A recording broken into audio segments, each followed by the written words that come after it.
Mon arrière-grand-père était boulanger. Il a fondé sa première boulangerie au Pays Basque en France.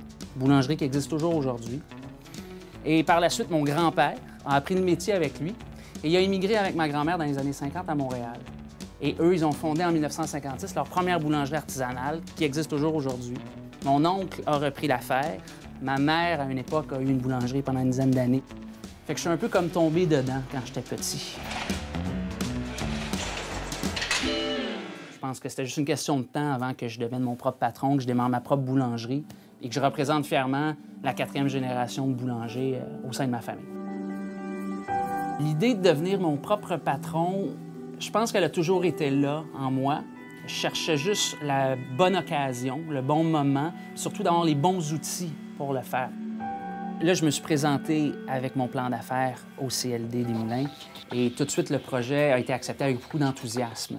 J'ai pu décrocher notamment la bourse Jeunes Promoteurs, un fonds local d'investissement accompagné d'un moratoire de 6 mois, ainsi que la mesure où c'est un travailleur autonome qui m'a permis d'avoir un salaire pendant les 10 premiers mois de l'entreprise.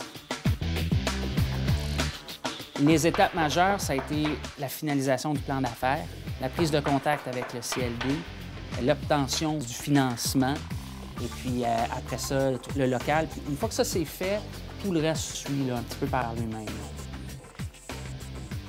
On a atteint nos objectifs de vente de la première année.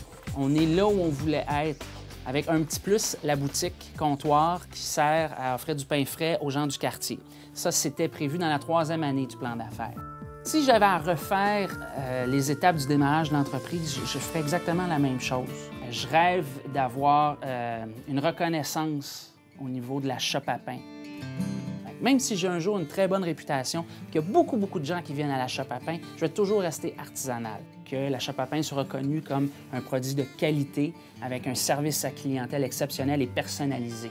Alors ça serait le rêve éventuellement là, pour la shop à pain.